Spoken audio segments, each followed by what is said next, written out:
We'd like to welcome everyone to our City Council meeting tonight, Tuesday, November 12th, and we will begin with the Pledge of Allegiance by Braden Jorgensen.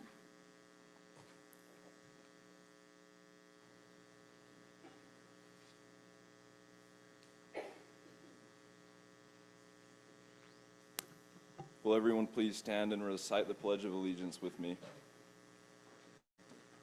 I pledge allegiance to the flag of the United States of America and to the republic for which it stands, one nation under God, indivisible, with liberty and justice for all.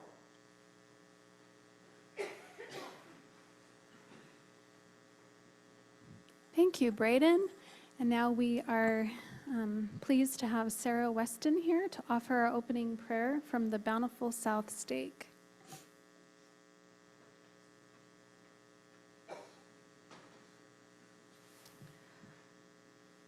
Our gracious Heavenly Father, we are grateful for the opportunity we have to meet together and discuss issues that are facing the city of Bountiful. We're grateful for this time of year that we have to think of the things that we have in our lives that are worth thanking you for. We are grateful for our many blessings and for the opportunity we have to live in this area. We ask thee to bless us this night, that we might have thy spirit and be wise in the decisions that are made and the things that are agreed upon. And we thank thee for all of our many blessings, and we say these things in the name of Jesus Christ. Amen. Thank you so much for being here for that invocation. We now have our public comment period. We'd love to hear from anyone that is here that would like to speak. You have 2 minutes. Please state your name and address, and we'll cap that at 10 minutes. Hi, Richard Watson, Bountiful. Yeah, you guys know me. So first thing I want to propose is, this is just coming from me, but I think we should plant a tree at the Fort North Park in honor of Jesse Bell, and we could have Brock designate the spot. So, just an idea. I'm actually here because of our concert. So, if you guys know, we have a Christmas concert coming up December 18th. I just wanted to go on record that we have a concert. Ticket sales are low right now, so if everyone here could pass the word around. It's on the website. You can buy them here. They're online. I'll put some flyers out. I'll give some to Miranda so you guys can have some, and I'll put some flyers in the back. So, any questions? Thank you so much. If council members are willing to post the concert on social media, and if everyone is interested, is willing This to. the one you did today, so thank you for doing that. Yes, thank you so much. All right. Okay. I'm Christy Martindale, and I'm from Bountiful, and I'm the reason this whole rock thing is taking place, or one of them. If you don't mind stating your address. Oh, 854 East Center. Our property, I talked to Francisco. He understands that we don't park on our rock. It's not even gravel, it's interlocking rock, so it doesn't come, just like the gentleman here talked about, it's interlocking, and we don't have a sidewalk. Regardless, we don't park on it. Emailed Francisco on October 8th at 8:30. I got an email from his office that our case was closed, but our neighbor was still open. And I replied and thanked him for closing it. That was, it should never have been a problem. And by 10 o'clock, I got an email stating that our case was no longer closed. It was reopened. Somebody has to explain that to me, because that, to me, how can you close something and then reopen it when nothing had changed other than I agreed with my neighbor? And if he, the one that put the rock in, if he had cemented or concrete that entire section, every time we had a hard rain, we would be flooded. And I certainly don't think that we should have to clean up a flood every time we get a rain. So,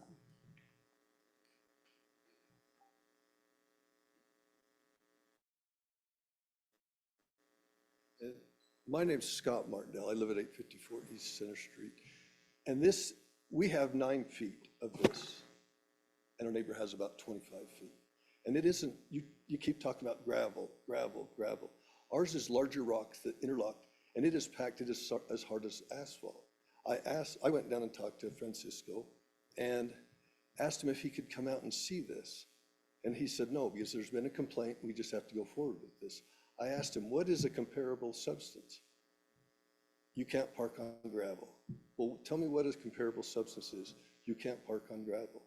So in our thought, this is not about a code violation. It is about one person that did not like the looks of this, and he then sent me a letter, the person that complained about us, and said that it is an eyesore and is bringing down the value of our neighborhood and my home. So it really isn't about a code violation. It is about he doesn't like it, and this is one way he can go about that. So that's my opinion on that. And another thing is I've been a deputy sheriff for 30 years in Salt Lake, and I take that very, very proudly. And when they tell me they're gonna file a Class C misdemeanor against me because of this, that would cost me my profession over something as silly as this, in my opinion. So I also think that needs to be addressed. When Post would review my record of receiving this Class C misdemeanor, and then I lose my career. So I find that also very, very offensive. So, and I would just like to give you guys pictures of our violation and other people that live within a 5-block radius. So that's all I have to say. Thank you. Is there anyone else that would like to speak? Gary Davis, 2814 South, 500 West, here in Bountiful. Paving stones, I brought that up before, previous council things, so anyway. Now, Francisco's already answered the question, does Bountiful have a code compliance official? Why not? What else have I got? Oh, computers. 5 to 7 year lifespan? Are they playing street hockey with these things or what? I've been using the same one for 17 years. And if it crashes, okay, I lose a few thousand cat videos, but it's not that. Clock's not moving. Last thing. In case anybody hasn't noticed yet, or for those who haven't, winter is here. And I want to give a heads up thank you to our street department, the plow operators, the salt sand mixture spreaders, also the public service officials, police, fire, and the power company for the wonderful job, and I know it's going to be wonderful, the wonderful job that they're going to do during this winter. Thank you.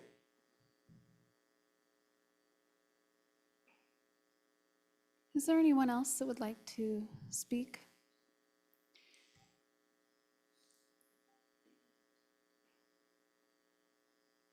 My name is Lisa Tuttle. I live on Center Street in Bountiful as well. I live up above the property that is bringing this question here. I think having been in your position before, and I understand it completely, and I understand the multiplicity of things that have to be looked at when you're making decisions, particularly about changing code. But I think a clarification of the code is an absolute. And probably the biggest question is, what is a like substance? Ms. Bradshaw, you said that you wanted a like paved substance. That would certainly be a clarification, but it would also completely nullify any other options that we would have that would allow better drainage, less, I guess, water needed, that kind of a thing. When I look at something, we have talked about water for so many years here in Utah, and we talk about let's zero-scape or xeriscape, and I've heard you guys use both of those two words, and I'm not sure what you're talking about each time. My yard is xeriscaped. I do have rock around my yard. I do not have a sidewalk, but I have big, round boulders that don't interlock, but they do stay pretty much in place unless we have an outrageous 100-year storm, which it happens, it has happened. But this interlocking rock that we're talking about today would be a great clarification. It's not paved, it allows for better drain off, it goes straight down. I know you had a letter from a hydrologist who is, I respect him greatly. And the drainage on dry cement or asphalt is bad, it's not good. And Christy is correct when she talks about flooding her home. That would be, it would be bad, and we have to protect our homes from those kinds of things. Anyway, I think that we need some kind of a clarification so that when you do ask us to go to the city code, that we can look at it and go, oh, I get it. I don't have to ask anybody. I get what this says. Currently, I do not get what the code says. I think that should be clarified. Thank you for your time. Thank you.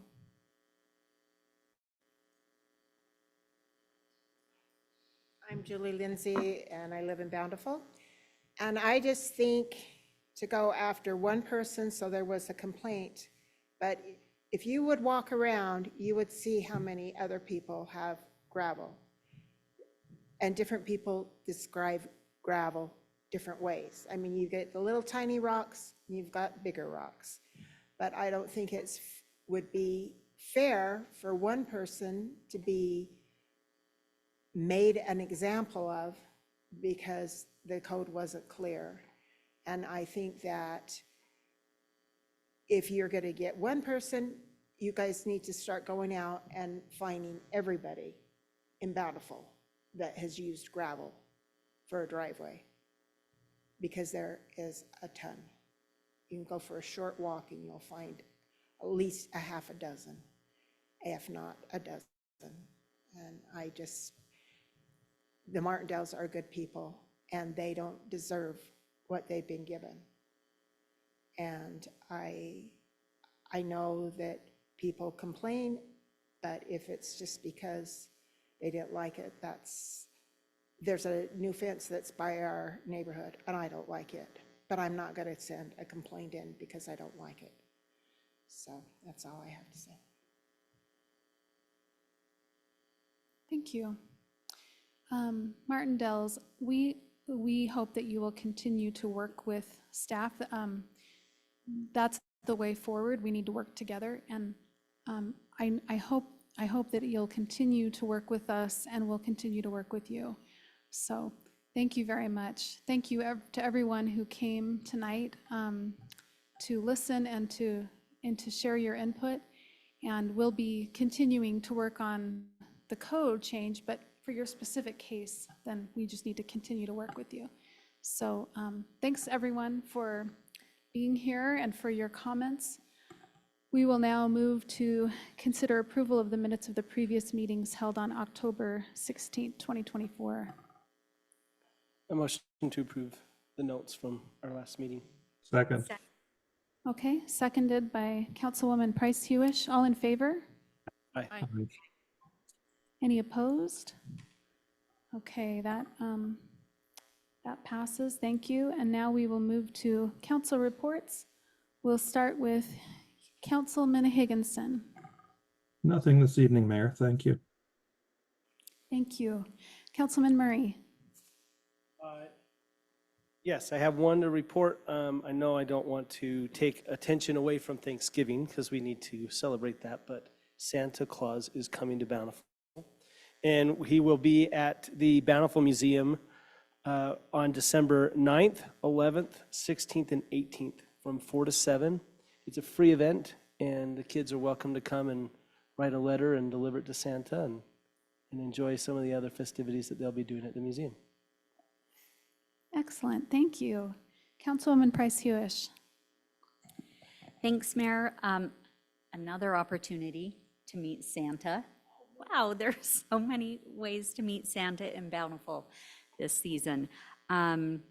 November 25th, this is an event that's being put on by the Bountiful Main Street Merchants Association on November 25th from 6 to 8 p.m. At 20 South Main Street, which is the post office, and there will be Santa and hot chocolate, tree lighting ceremony, and it's going to be very festive. And we'll get to Stephen in a minute, but excited that we have one of our Bountiful City Youth Council officers here tonight, and he'll be reporting on some of the past and upcoming events. Thank you. Councilwoman Child. Well, Richard, you stole my report. I was going to suggest that we all support the Vocalosity concert coming up. That'll be a great event, December 18th. Another issue that we continue talking about with the Service Council is volunteerism. And we're excited to have a new member on the council who it brings the age down a little bit. And we are looking for ways to get younger generations involved in volunteerism in the city. Thank you for that. Councilwoman Bradshaw. The Bountiful Davis Arts Center is continuing to work on their strategic plan. They're going to be reaching out to the community and to the council for some input on that strategic plan. There are also some fun events coming up at the BDAC. The Gingerbread Festival, I know we've had some staff that have competed at a very high level in the Gingerbread Festival in the past, and so look forward to whatever their entries are this year. And then the Winter Art Market will also be coming up for a place for unique holiday gifts. And from the rec center, their budget continues to be a topic of discussion. We have adopted a tentative budget as required because it has to be completed by the end of the year, and so we needed to adopt a tentative budget. But it will probably adjust and change a bit as we've asked for some additional changes and edits from the executive director before we see that final budget in our December meeting. Thank you. I'll just report that we had a wonderful Veterans Day event yesterday at the Veterans Park here next door to City Hall, and it was wonderful yesterday where we could honor veterans and really appreciate the Veterans Park Committee and their work on that.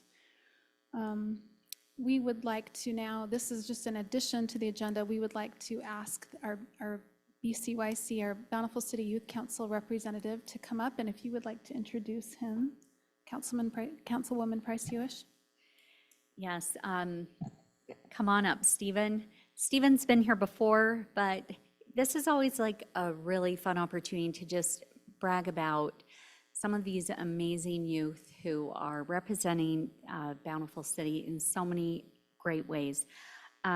Stephen Theriot, he plays trombone in the Bountiful High School Band, and he'll be playing at the playoff game, right? Yeah, so that's exciting. Bountiful is in the semifinals, so woot, go Bountiful. And Stephen enjoys math, and he's in AP Calculus BC, which is significantly harder than AP Calculus AB, so that's impressive. And he likes to do engineering in his free time, and also super impressive. Take note of everybody who needs an engineer in the future. So he's going to give a little bit of a report on what has happened recently and what's coming up. Thanks, Stephen. All right, thank you. So for our most recent activity we had the pumpkin patch, the annual pumpkin patch. And it went well. We had quite a few people in attendance, but recently we decided to add a couple changes for next year's pumpkin patch. So we kind of noticed a lack of pumpkins there, so we decided to give people an opportunity to bring pumpkins themselves, carved or painted, and we'll have like a competition. And for our future things, the BCYC is planning to do a activity for one of their meetings. We're going to write cards and send them to a care center We're also planning to possibly have a group from UVU give us like a coach. And we also are having our annual white elephant thing later this year, and that's what we're planning. Thank you. Thank you so much. Really appreciate you being here tonight and reporting. We will now consider approval of expenditures greater than $1,000 paid October 16th, 23rd, and 30th, and the September 2024 financial report. Mayor, make a motion to approve the expenditures from October 16th, 23rd, and 30th, and the September financial report. Second. That's been moved and seconded. All in favor? Aye. Okay, thank you. Now we have the honor of having our Sophia Ward sworn in as our new recorder. We are really excited that she's here, and she's already doing such a fabulous job. So if you'll come forward, and David is going to help us with that. Thank you.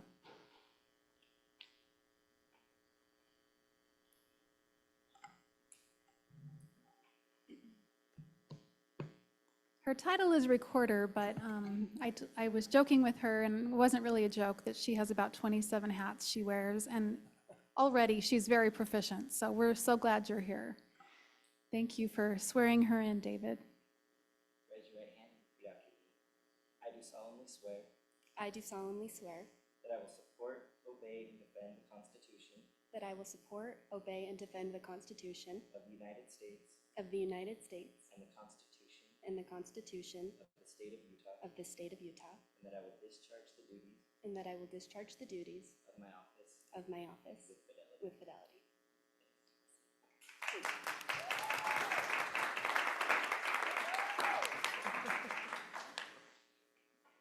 Sophia, we're so glad that's official. Welcome to Bountiful City. Thank you very much. Okay, we will now turn the time over to Mr. Tyson Beck to present the fiscal year 2024 annual comprehensive financial report and the independent auditor's supplemental reports. Thank you, Mayor and members of the City Council. Happy tonight to come before you to bring to a close the fiscal year 2024. So our fiscal year runs from July 1st through June 30th, and we are now reporting on the financial activities for that fiscal year ended June 30th, 2024. With state code requiring that every government in the state that receives $1 million or more in revenue, you have to go through a independent audit. And this is the audit of your financial statements. And so we have completed that audit, and we have received an unmodified opinion on our financial statements, meaning that the independent auditing firm believes that they are materially stated in accordance with the accounting standards of governmental audit accounting.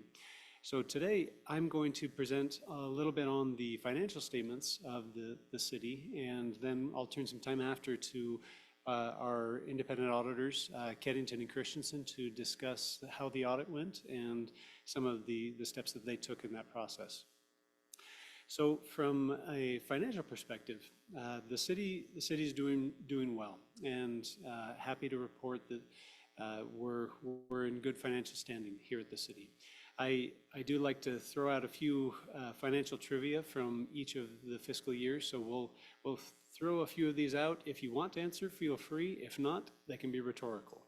So here's a couple highlights that I wanted to just bring to your attention.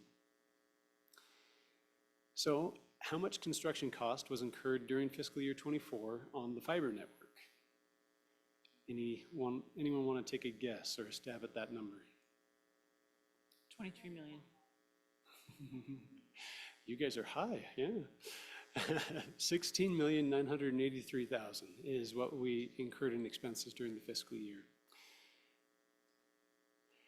So did the city's investment earnings increase or decrease during fiscal year 24? 50-50 chance on this one. Increase. They did increase. So our investment earnings, they totaled 6.3 million over all of our funds that were invested throughout the year. And this is actually an increase of 3.3 million from the prior fiscal year, and that's a 110% increase. So the financial market during most of fiscal year 24, the rates were high, and our investment portfolio did very well. So we were happy to see that we had investment earnings of 6.3 million during the year. So on August 3rd, 2023, the city issued sales tax revenue bonds for the fiber network construction project. What was the true interest cost percentage on those bonds?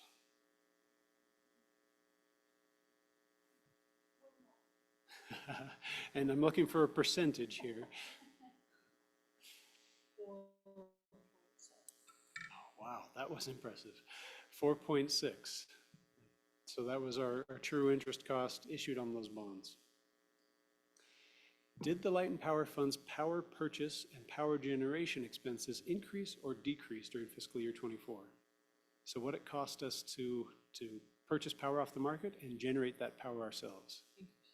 Increase, and we have a decrease, and we have an increase. It was a decrease. So overall, those expenses actually dropped by $4 million. So fiscal year 23 was a very hard year for purchasing power off the market and for generating power because natural gas was so expensive. So fiscal year 24 really did, it returned back to a more normal state of purchasing power off the market and natural gas cost. So what two subdivision projects received final bond release and were accepted by the city during fiscal year 24? Final bond release. So these would be subdivisions themselves.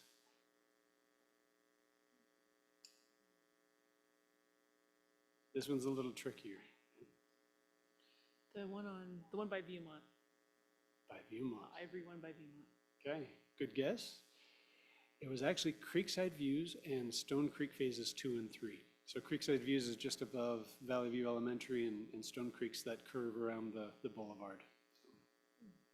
So these projects, they receive final bond release after they've gone through the steps through engineering to double check that the infrastructure is properly done. So the infrastructure for those subdivisions was actually estimated at $716,000, and that was contributed to the city for future maintenance. So the developers build it, and then they donate it to the city for us to maintain.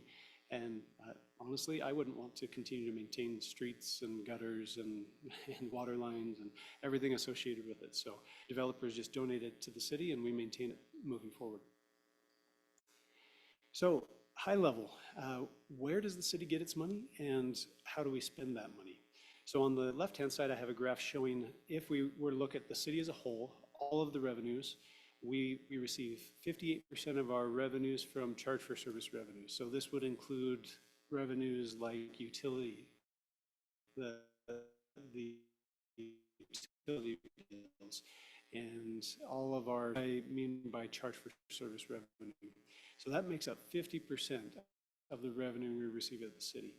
Actually, only 24% is tax revenue. So sales tax, property tax, franchise tax, that makes up only 24% of the total revenues the city receives.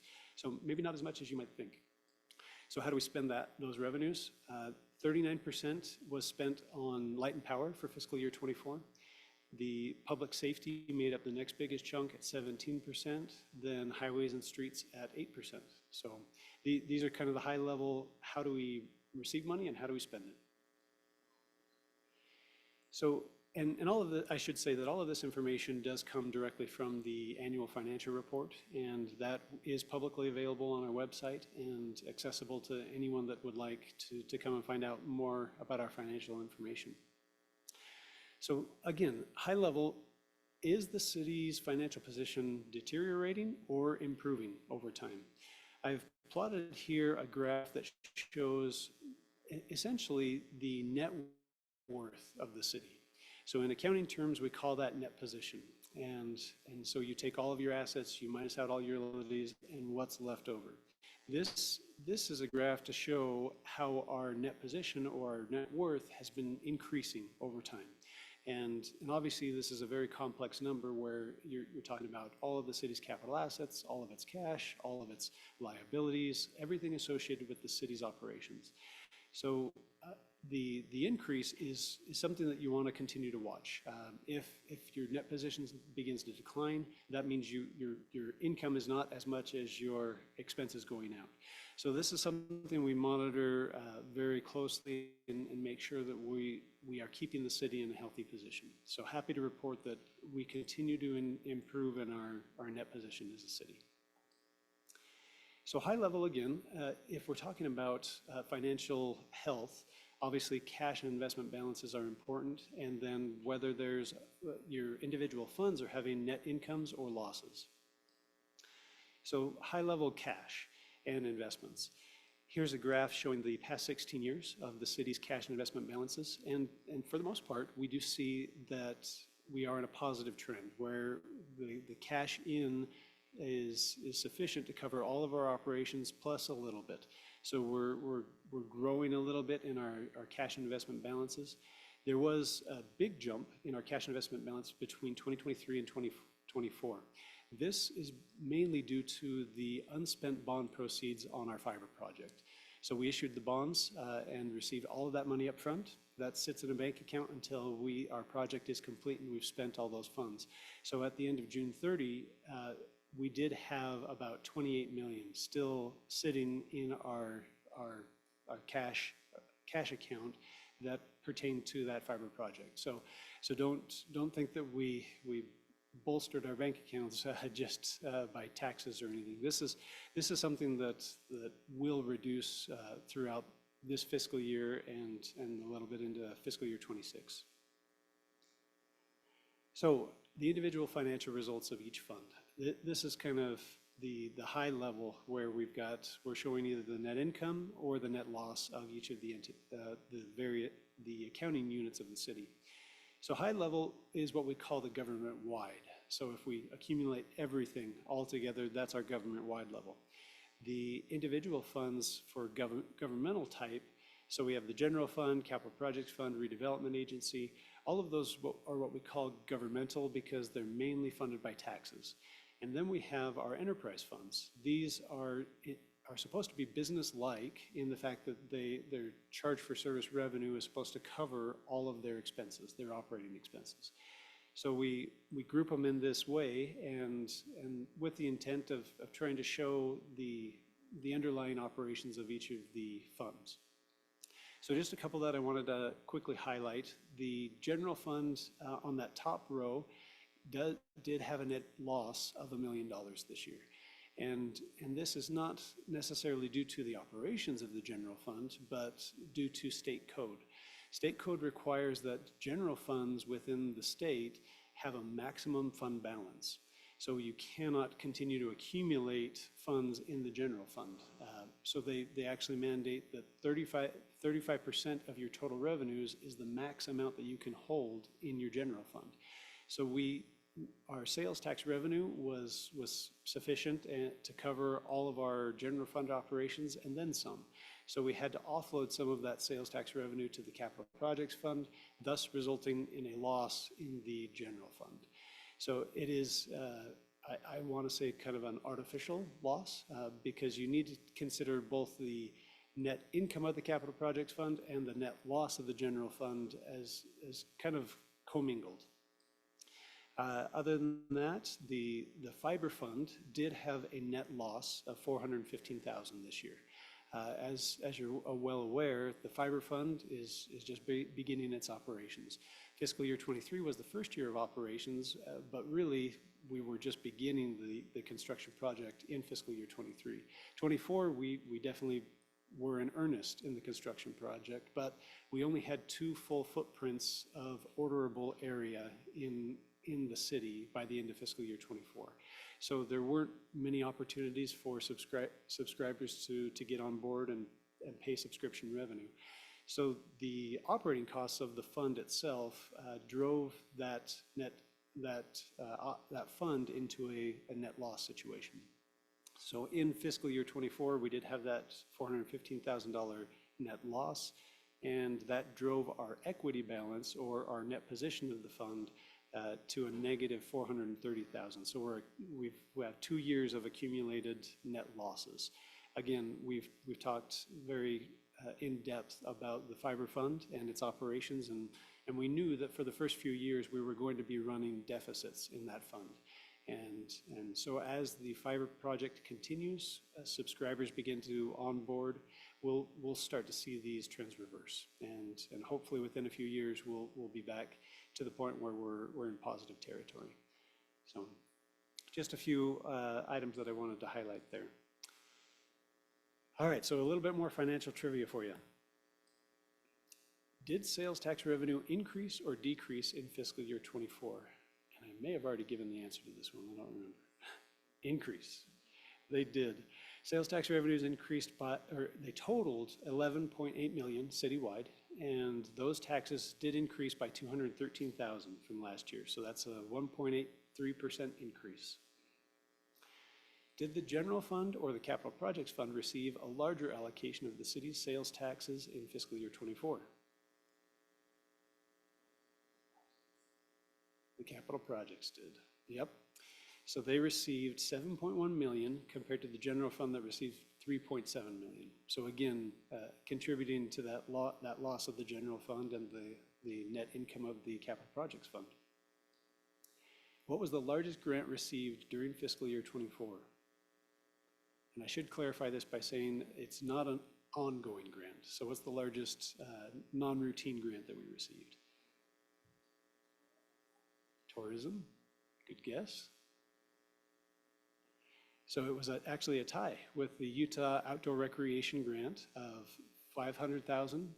So that was for our trails systems. And then Davis County at 500,000, which was for the North Canyon Trailhead. So how much road salt did the city use? How much did it cost the city during the winter of 2023, 2024? Less than 22, 23. Indeed. So we spent $265,171 on road salt, and the prior year was the highest on record at $622,991. So luckily, we didn't have to spend so much on road salt this year, right, Charles? Hopefully this year is similar, and maybe we just keep it up in the mountains. So.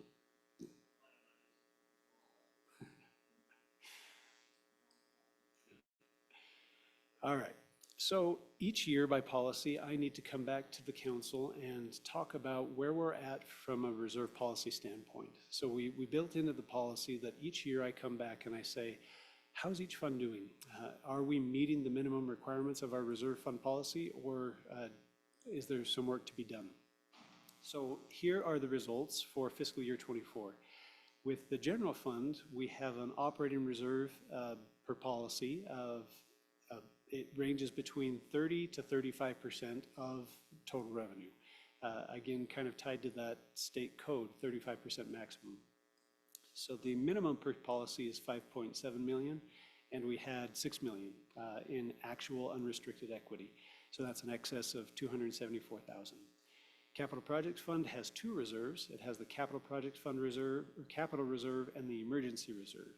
The capital reserve is at 10.2, emergency is kind of a static 12 million, and we did exceed that by 27 million. So we had plenty of surplus in the capital projects fund, and I'll just remind the council that we use our capital projects fund to be a pay-as-you-go entity.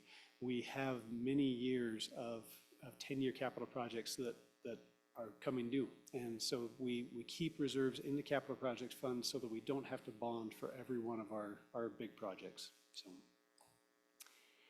So moving on to the enterprise funds. So if we include fiber in our reserve policy, which when we adopted the reserve policy, fiber didn't exist, but we adopted it generically in the fact that it applies to every enterprise fund.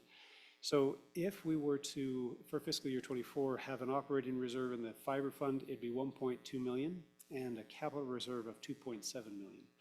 We had a negative unrestricted equity of 178,000. So we definitely had a deficit in our fiber operations by 4.1 million. And again, as we discussed, we knew this was going to be the case, and per policy, this does meet the exceptions of the policy in the fact that we have discussed as management and council that this is a operation that moving forward will gain traction and be able to meet these minimum requirements. So this does meet one of the exceptions in our policy. So water had plenty to cover its reserves, light and power had plenty, sanitation, stormwater. Golf course is new this year. This is the first time that it has not had sufficient to cover the reserves. Some contributing factors to that are the fact that we've been doing more capital replacement at the golf course, which by itself is a good thing. We want to continue to maintain our infrastructure and make sure that we're keeping that course looking good and properly running. But it does have the effect of increasing the amount on average that we should be accruing for our capital reserve. So it is in the deficit now by 45,000. So this does trigger the 5-year replenishment cycle per policy.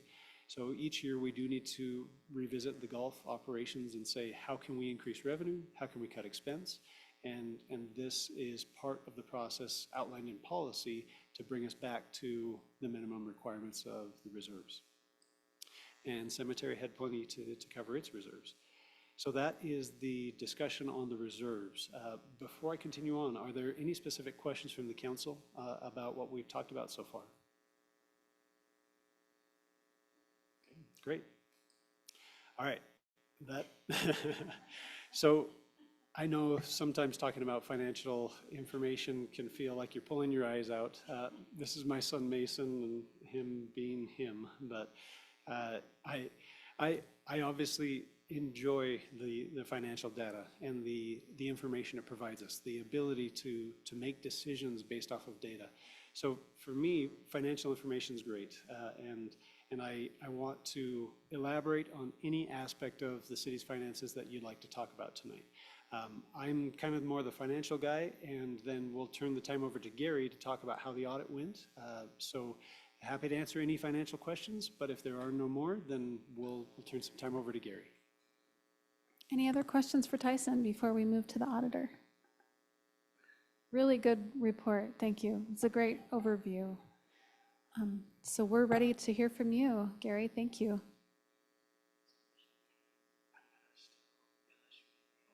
Well, thank you. I'm Gary Keddington, and I don't know how to even follow that. You know, I don't have the trivia questions. I don't have, that was pretty good, Tyson. That's pretty good. Well, my responsibility in this whole process is to verify and to audit the numbers that Tyson just showed you. So there is this ACFR or this big financial statement, and our responsibility is come in to audit the financial statements of the city and to determine if they are in compliance with the accounting rules for governments. And as Tyson mentioned, that our opinion that we're giving is it's unmodified, meaning that the numbers are materially correct in all of the funds, the material funds, and in the footnotes as well. We don't audit the statistical section, so that section in the back that has all those kind of lots of numbers about different things. We don't audit those, we're not required to, so we don't.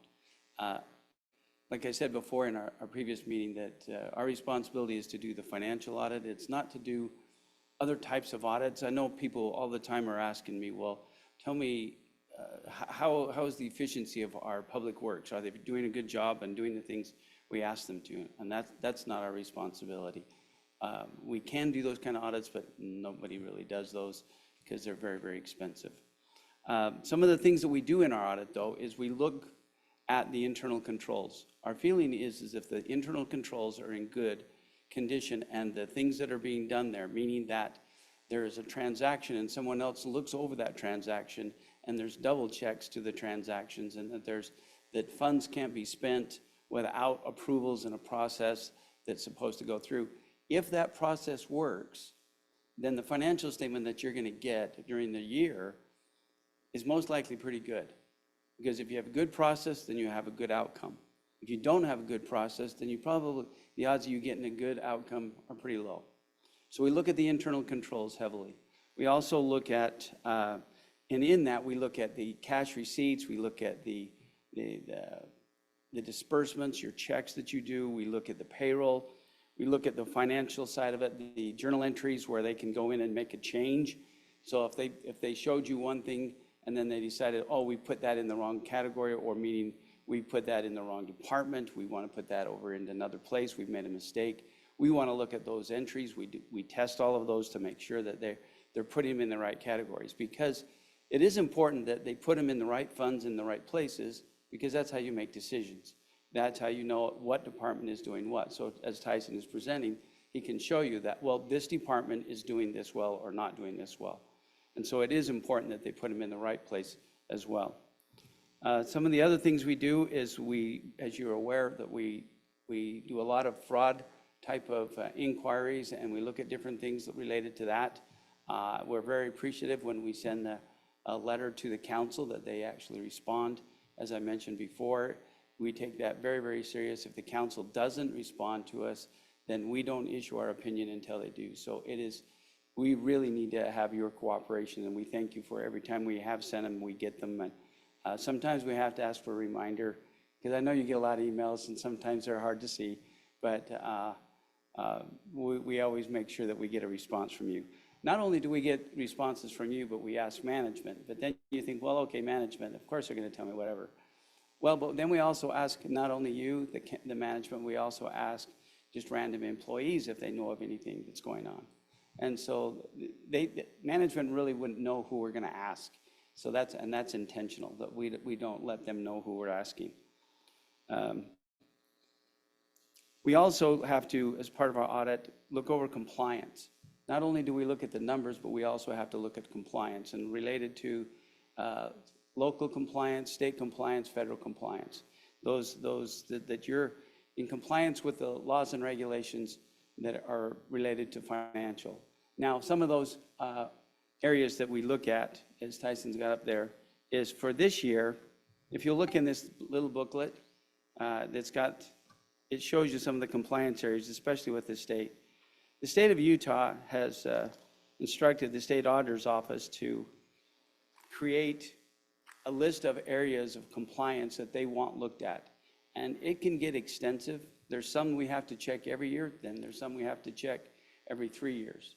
And we have to go through all of this. So like the compliance this year that we looked at was budgetary compliance, your fund balance, your restricted taxes, your fraud risk assessment, your governmental fees, the transfer when you moved money from the power department over to the general fund. We have to double check that that has been done legally and gone through all the right processes, which is quite extensive.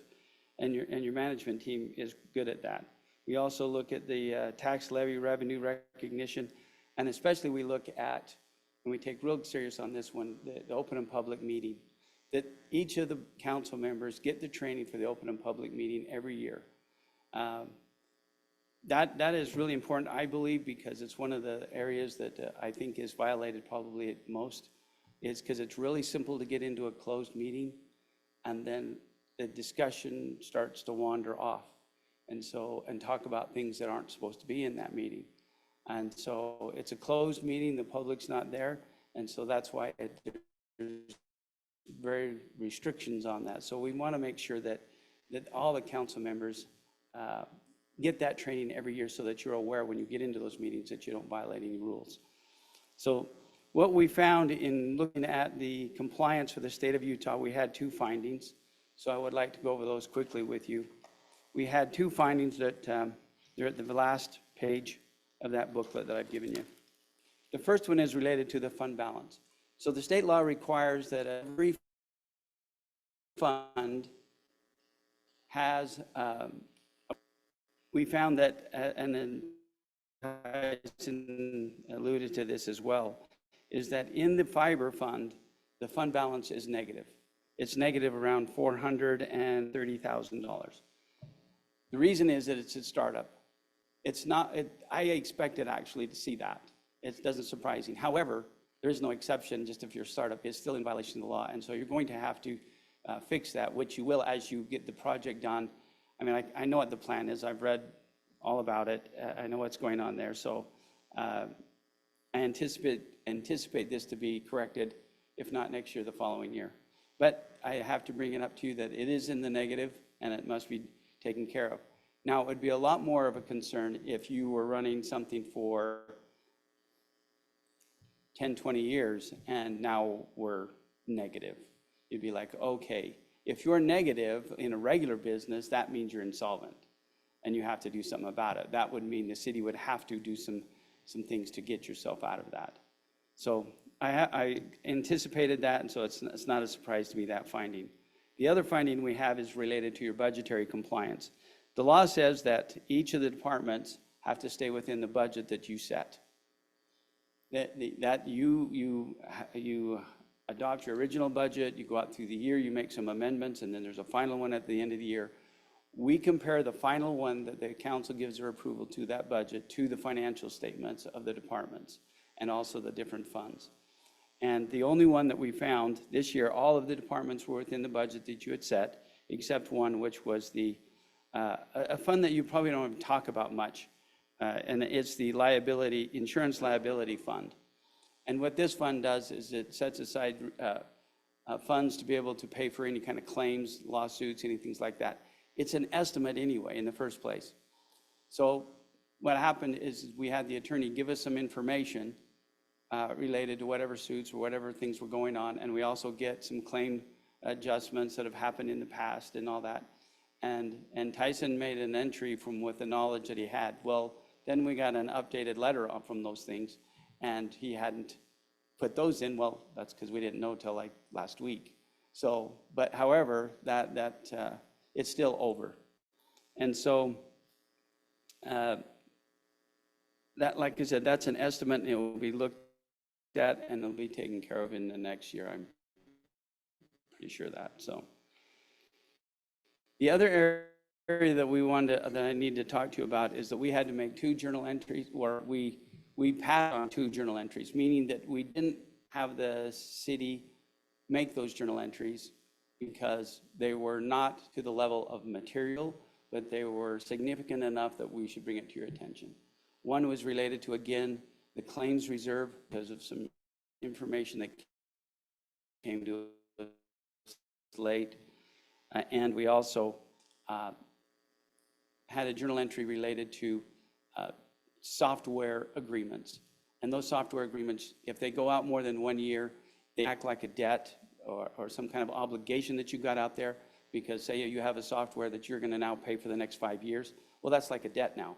And you have to do a calculation, net present value, bring it back down, and you have to do these calculations. We think that the calculation should have been $53,000 more than it was recorded. However, the asset and liability on the books are the correct number. It's just how it was presented in the financial, in that one fund. And they would offset each other. You'd have an expense and a revenue for the same amount.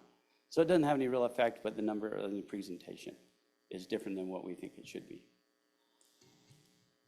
Any other questions? I don't have any trivia like he does. I'm sorry about that. I will have to step it up. That's such a good overview. Council, any questions for Mr. Keddington? Okay, well, we really appreciate your time and your work and your expertise. Thank you so much. Thank you very much. It was really informative the way that you laid it all out and explained it, so thank you for your help. You're welcome. Okay, the next item for us to consider will be presented by Jess Pierce. And I'll let you introduce that item. Thanks, Jess. Good evening, Mayor and Council. Thank you for the opportunity to be here. I bring tonight from the Power Department staff's recommendation along with the Power Commission recommendation as well to purchase 125 post-top light fixtures from Annixter. They are American Electric Lighting fixtures is what they are. So the post-top fixtures are fixtures that we use mostly in underground where the power is fed underground through the residential neighborhoods is where you'll see those. We have approximately 2,000 light fixtures throughout town, and about half of those are post-top fixtures. So our intent here is we have $125,000 budgeted in this current year's budget for upgrades and maintaining those street light fixtures. And what we're doing with these is upgrading our old high-pressure sodium fixtures They're a 150-watt fixture. These are new LED fixtures that run at 73 watts. So we essentially cut our energy usage in half by replacing these fixtures.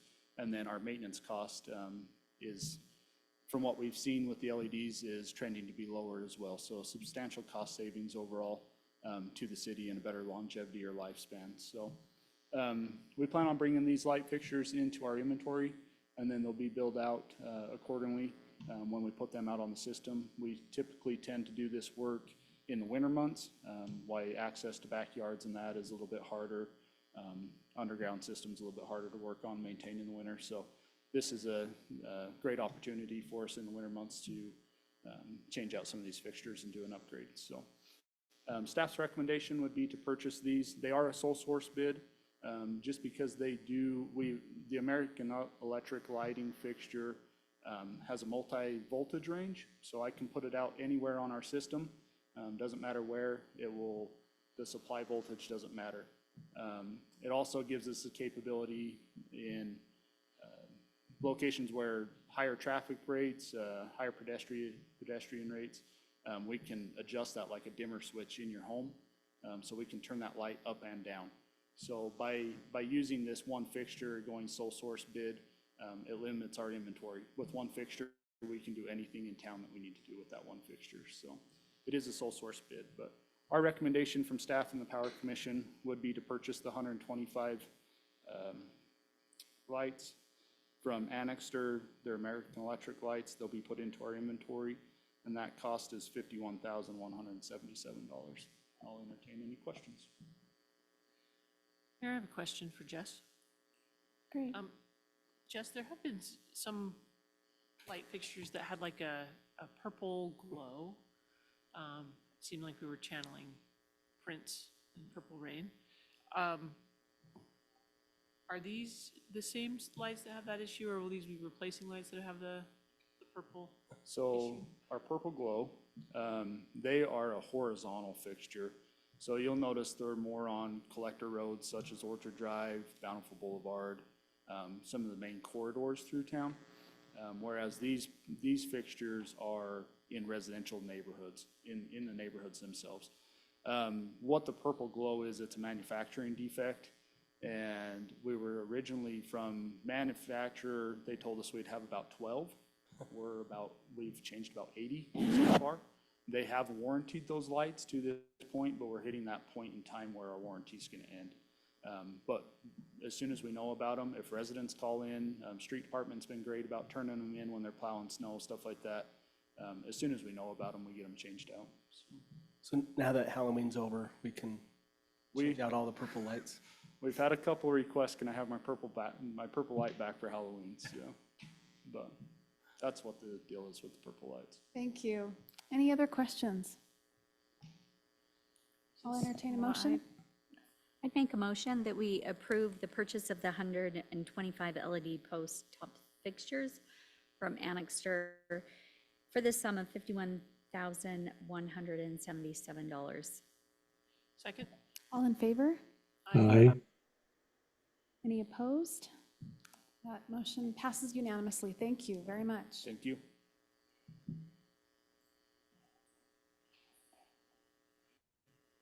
We'll turn the next item over to our engineer, Mr. Cheney.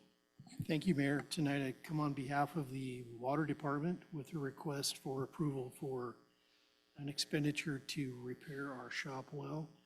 Shop well is very important to the water system and runs almost year-round to provide water to the city. It's been 17 years since we last worked on that well, and that's a really long time in the water world. Usually we've had a track record of having to make some repairs on the order of like every 5 to 10 years. This one is a little bit interesting in that the last time we worked on the well, the pump and motor actually fell down to the very bottom of the well. It was retrieved, thank heavens. But at that time, it was decided to reuse the casing or the column pipe that connects the pump and the motor up to the surface and to the water system. We think that that pipe is deteriorated to the point where it has some holes in it. We're just recirculating water within the well. But we also have some wear issues with the pump itself, and it would be time to replace that pump and motor set and purchase a new column pipe for that well. Because we rely on this source so heavily, and we're down a little bit in the source department with Zeziger and the Viewmont well being off, we really need this one back online. So with Mr. Hill's blessing, the water department moved forward with getting some quotes and reserving a place with some of our local providers to get this work done. Whittison Well Services, you may recognize their name. They were the contractor that rehabilitated the Calder well about a year ago. They did a great job. They've done quite a bit of work for us. We're very happy that their proposal came in as the low, and we expect the same quality of work from them on this job, and the water department would respectfully request a retroactive approval for this expenditure, and then we'll be able to get a firm schedule from them and get this back in operation. Mayor, may I ask a question? Lloyd, how certain is the engineering department and the water department that once this equipment is replaced, that we will return to those ideal 800 to 850 GPMs? I mean, is there any concern that about anything No. with the sourcing? No. Okay. Thanks.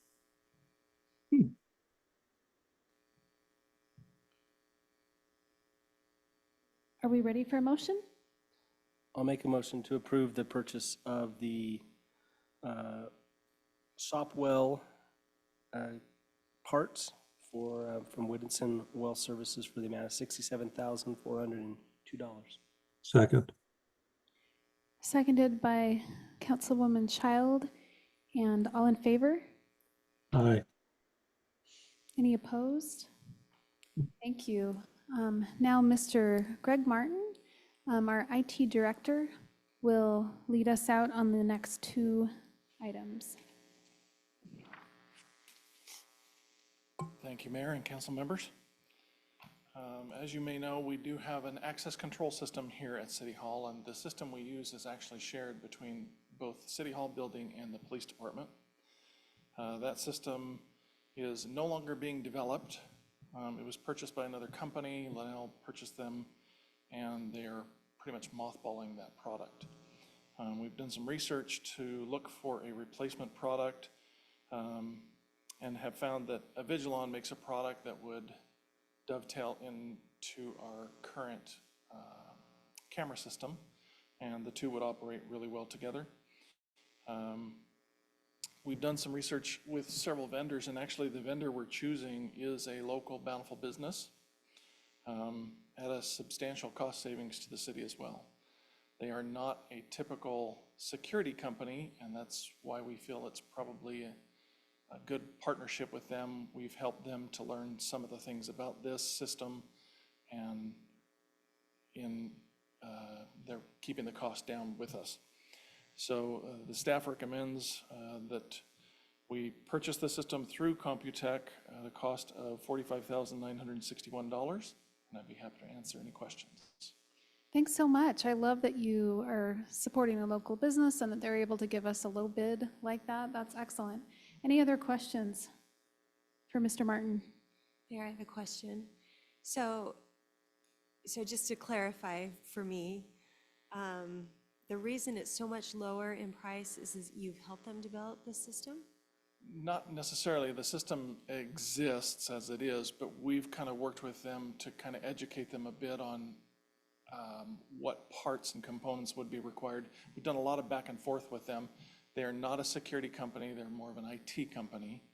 But we feel that we've crossed the T's and dot the I's sufficiently that it's not going to bite us to go with them. Just to follow up to that, from what you're saying, you feel confident that they have the expertise, even though this is not necessarily in their traditional wheelhouse, they have the expertise to handle our needs and do it well. And our staff here will support this project as well. So we've gained a lot of experience on the current system because of failures and things we've done in the past. We actually had to reprogram our existing system from the ground up from a failure that we had. So we've learned a lot in that, and we're willing to support this project. Any other questions? Mayor, I'm happy to make a motion. I think it's exciting to be able to come so far in under budget and below. So let's make a motion to approve the Computex system for $45,961. Second. All in favor? Aye. Thank you. And as you address item number 11, Mr. Martin, maybe you can address the question that came up earlier about rotating computers. Certainly. We as a staff have worked diligently to do our best at maintaining the computer systems with the city. Now, we have a staff of 4 members, myself included in that. So we are spread very thin. We have in the past extended the life of the computers beyond what we probably should have and experienced a lot of failures with those systems. I think traditional IT has come to the realization that while yes, there is probably still life left in the computer, you're balancing the life of the PC with the downtime of the employee. So typically you do not keep a lot of stock in hand for systems because they would just sit on the shelf and get older and lose their value. So what we try to do is come up with a schedule where we feel we can push it. All the systems will maintain their functionality, so we don't have employees with downtime. And what we have actually started doing is working with an outside company that as we replace these systems, if there's life left, we will get a kind of a buyback program. So we've seen these systems go for about $100 buyback. Their initial upfront cost is about $800 to $900, so it's not a significant savings, but again, we try to cut those costs where we can. We are also purchasing on state contract, and so we do everything we can to make these computers last as long as possible, and yet be responsible enough to keep everything working and functioning. And with that, we are purchasing this year 35 computers, which actually we've reduced our count a little bit because we have gotten, we've actually purchased some additional laptops in place of some of these desktops. So we're reducing our count on desktops. We are purchasing directly from Dell on state contract. We are asking for a purchase of 35 computers. Sorry, that was $37,026. Got a mistake on that Is it? staff report. It is actually the 37,000. Okay, it's not 55. It's not the 55. So yes, that 37,026.55 is the cost for the 35 systems. Thank you. Be happy to answer any other questions if you have them. Greg, I'm curious if you feel like our rotation would be similar to what a private company would do on computers. And just for comparison's sake, for resident that's asking questions, I know my firm has a policy and seems to rotate our computers out every 3 to 4 years before batteries bulge, or maybe I've dropped it too many times. So I'm just curious if you feel like the private sector and the public sector are using compatible schedules so that we're not doing something that would be out of line if I would say yes, and along with that, a lot of companies have gone to a much reduced schedule, so they actually replaced to a 3 to 4 year time frame. we're still comfortable with the 5-year timeframe. So I don't think we'll be adjusting that down at all. Okay, thank you. Any other questions? Would you No, like Mayor, to? I'll make a motion. Oh, sorry, were you going to? Go ahead. Okay. All right, I'll make a motion that we approve the purchase of 35 desktop computers and monitors from Dell at the price of $37,026.55. I'll second it. All in favor? Aye. Thank you. Thank you for being here, for your information. Okay, we'll turn the time over to our Parks Director, Mr. Brock Hill, for our next item. Thank you, Mayor, members of the City Council. I appreciate your time tonight. Hopefully I can get through this briefly. I bring to you for your consideration the purchase of a utility vehicle at the cemetery. Those vehicles that we currently are using now for the specialized services that we provide are reaching their end of life. We've recently had to take one out of service because we can't find parts any longer. It's also difficult to maintain any of that equipment with the specialized services that they require. So with this purchase, it also allows them to continue to provide the services that are needed at the cemetery. Of course, you've all been there. You know what a cemetery is like. It's difficult getting in between headstones. Now that the policy has changed, we're finding that getting in between headstones is even becoming more difficult. So this equipment, of course, is kind of their bread and butter over there. They currently have 2 in rotation right now. The one that's being taken out of service will be removed once this purchase has been approved. It's necessary to purchase this equipment so that the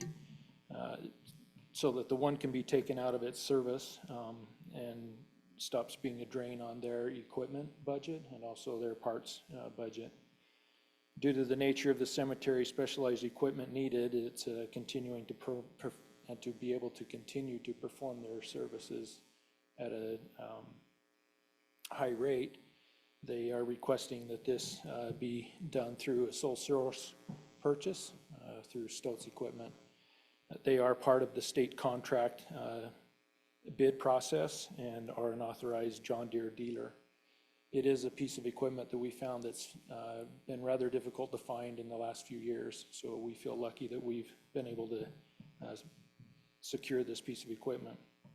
Under the Utah contract for grounds maintenance equipment, we try to stay on the state contract just so that we make sure that we're being prudent with funds and also that we're using those that have gone out and gone through the process of state contracting.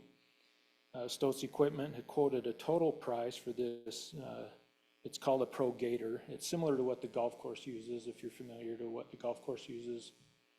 The smaller equipment, it's narrow in its wheelbase, allows it to get into tight spaces, and it has a heavy carrying capacity so that it allows them to, dig graves, to bury graves, and carry soils in those tight spaces.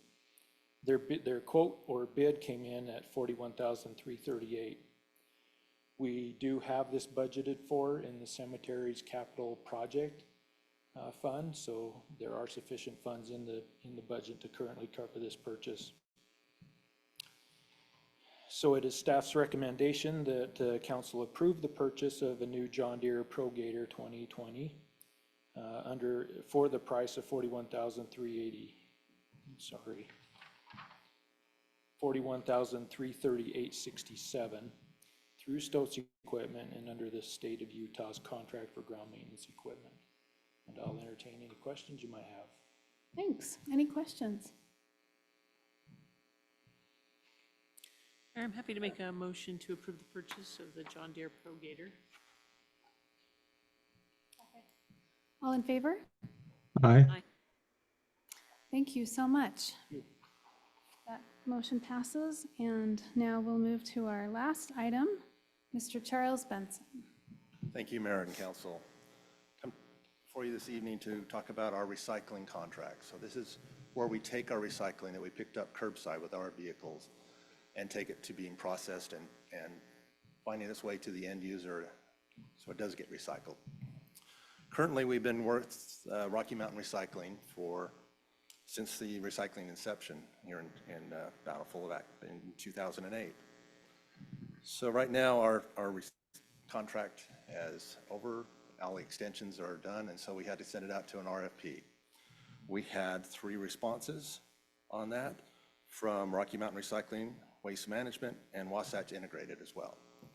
So with that, we looked at all 3 of those, and it's a little complicated the way those RFPs were set out to read and understand all that. So we did this little chart down in here to try to make it easier for everyone to see. So with Rocky Mountain Recycling, they have a $110 processing fee. Waste Management's $115, and then Wasatch Integrated is $45. So on the surface, that looks pretty good, but then they don't credit back anything for the value of the recyclable materials, where Rocky Mountain and Waste Management will. So looking at how they end up working all of that is a little more complicated. So we can kind of go back onto the next page and go through some of the examples on that. So example 1 shows the blended value of how it's calculated. So each one of the commodities for Rocky Mountain and Waste Management are similar in pricing, but the way Rocky Mountain looks at it is they're deducting around 30% for contamination processing fees, where Waste Management is just giving us a $55 a ton for whatever waste is determined in their sampling as being non-recyclable material. So as you look at the calculations down from that, the blended values, so Waste Management will give us a value of $103, whereas Rocky Mountain only gave us the actual blended value is 104, but the credit back is only 70% of that. And so that ended up being only $73 credit back towards the processing fees. So you look at that first example, Waste Management would only be charging us $11.14 versus $36.69 from Rocky Mountain Recycling.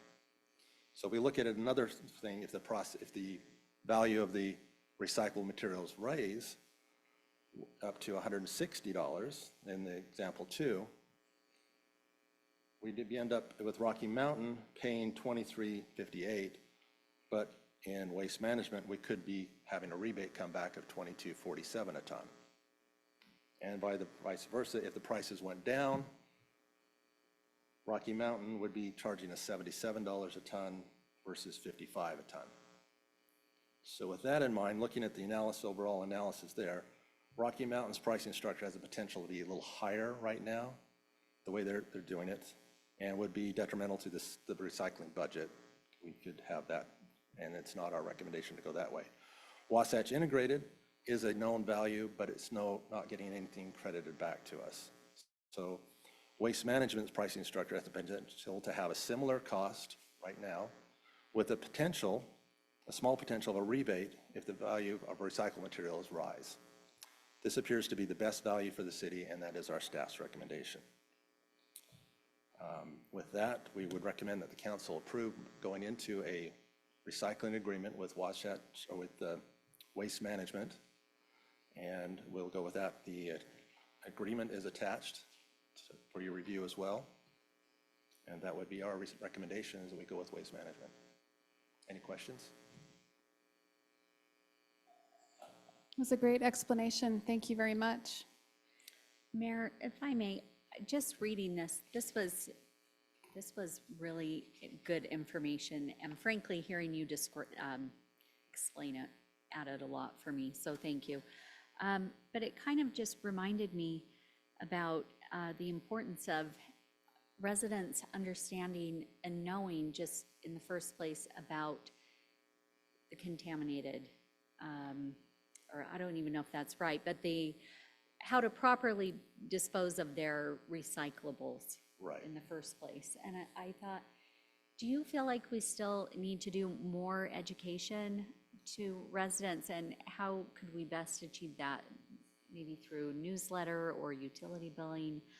I don't know. I'm constantly telling people about this and they're like, what? I had no idea you could not leave your recyclables in the plastic. Yeah, if they're bagged up, it's just considered garbage, and Yeah. they pull it out right away. And that really impacts our bottom line, doesn't it? It does. I think ongoing education is a really important That component. is our best outlet, and we're trying to do what we can. Waste Management has some programs that they can offer to us to help educate the public on how we can be more compliant with what's recyclable and what's not recyclable.